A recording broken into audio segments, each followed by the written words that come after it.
Okay, folks, I'm going to try to keep this pretty brief. We are starting our new unit on imaginary numbers. Well, actually, technically, I should say complex numbers, which are made up of imaginary numbers. So every time before, when we tried to take the square root of a negative and we couldn't, and we said that there were no real solutions, that was true.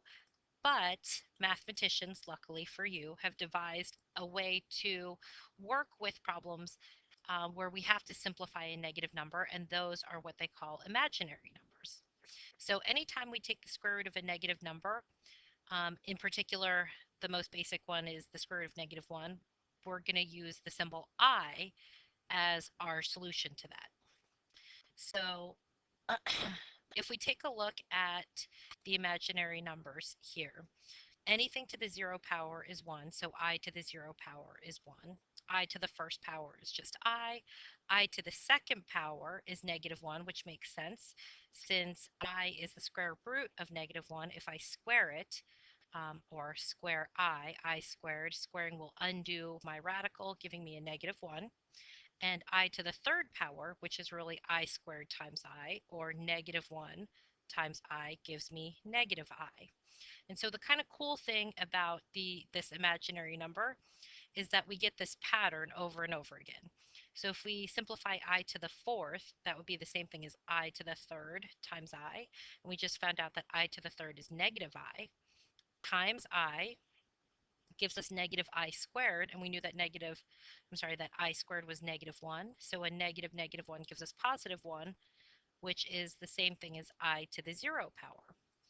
I to the fifth power is I to the fourth, which is 1 times I, or I to the sixth is I to the fifth times I, or I to the fifth, we just found out is I, times I is I squared, and I squared, of course, is -1. And so on, I to the seventh, which is I to the sixth times I, and we just found out I to the sixth is -1 times I gives us a -I again.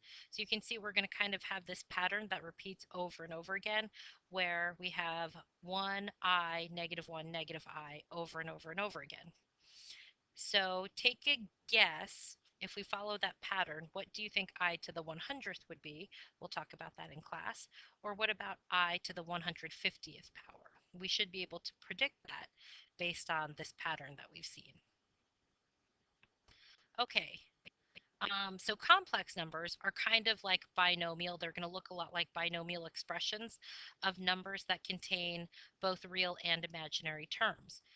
Whenever we do calculations with imaginary numbers, we're really going to just treat it as if it were a variable.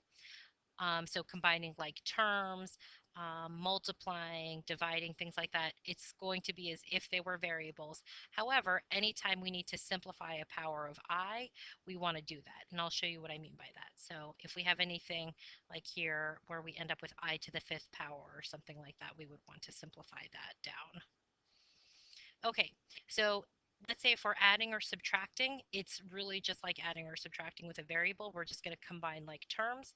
So any real numbers, we're going to combine them.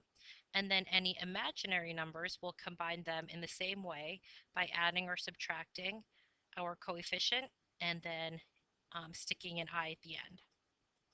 So 5 plus 3 is how we got 8. And then 2 plus a -3i gave us a -1i, or I. If we were to multiply, we're going to multiply in exactly the same way by distributing, using the grid, using FOIL, however you want to think about it. So the 5 times the 3 is how we got 15. 5 times the -3i gave us -15i. 2i times the 3 is how we got 6i, and 2i times the -3i gave us -6i squared.